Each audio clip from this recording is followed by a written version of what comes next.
Bon les gars, on se retrouve aujourd'hui pour parler un peu du match entre l'Atlético Madrid et le Barça qui aura lieu demain du coup au championnat. Et avant que je commence les gars, n'hésitez pas à s'abonner à liker et à partager ma chaîne YouTube les gars. Ça me soutient énormément pour continuer. Et du coup, maintenant on va parler un peu de ce match qui est très très important.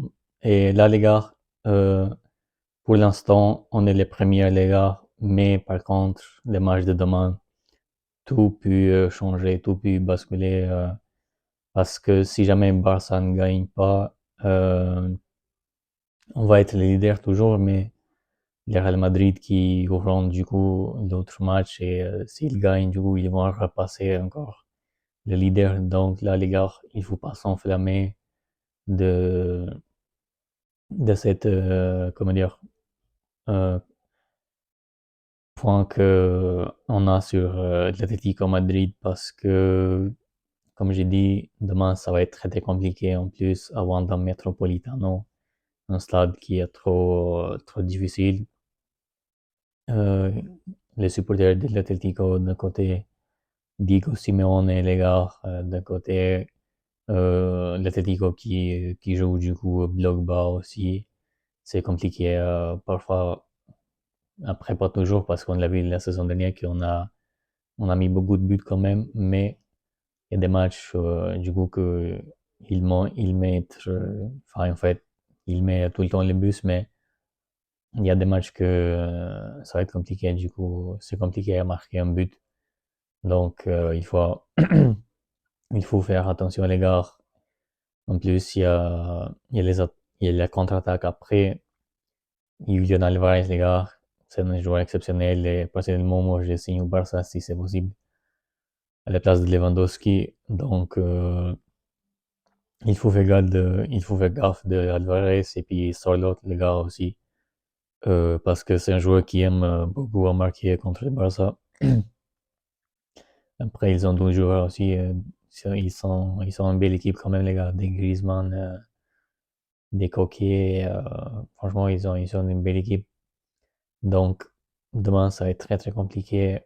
Et si on gagne demain, les gars, là, on peut être un peu plus rassuré par rapport à la première place.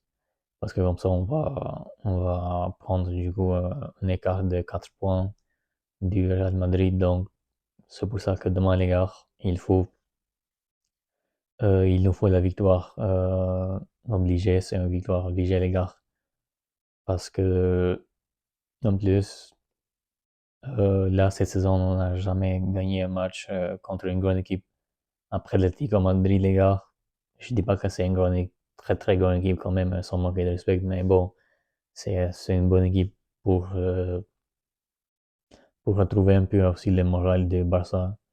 Après le dernier match, les gars, contre l'Alaves, j'étais un peu dessus et tout le monde, même en cycling, les gars, la fin du match, je pense, on l'a vu, tout le monde, les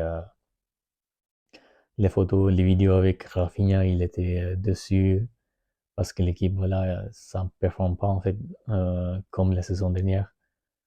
Donc, d'un côté, Rafinha, enfin, en fait, Flick, il a dit que Rafinha, il a dit à lui que on va être plus performant dans les matchs suivants.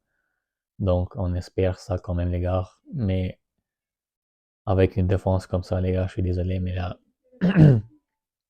là, c'est compliqué avec la défense qu'on a, franchement. Mais on verra bien, du coup, comment ça va se passer. Et puis, là, les gars, franchement, c'est dommage pour Hansi Flick quand même, parce que c'est un bon coach, mais juste cette année, il y a quelque chose qui ne marche pas, la défense.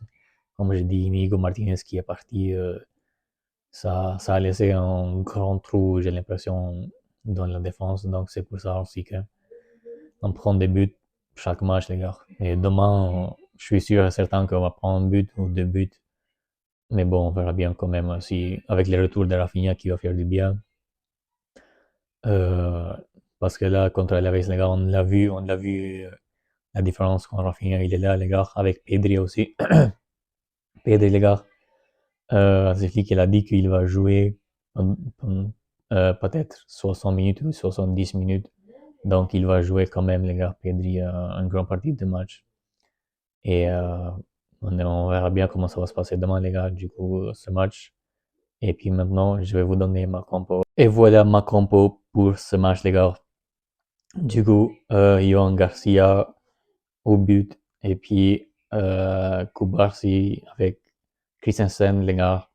Même la dernière fois contre le match contre Alaves, j'avais mis Christensen.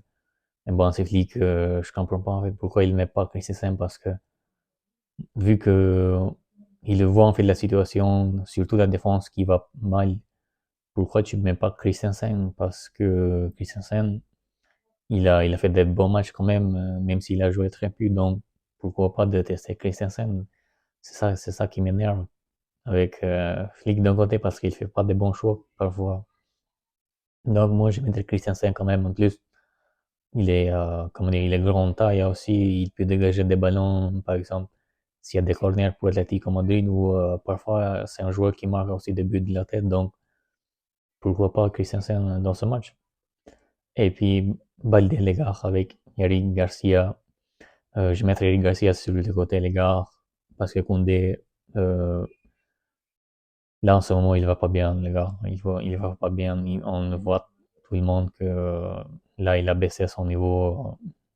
Et je mettrai sur le banc peut-être la deuxième mi-temps.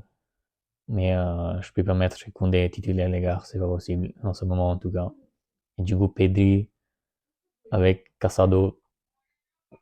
Et du coup, comme j'ai dit, Pedri va jouer quelques minutes.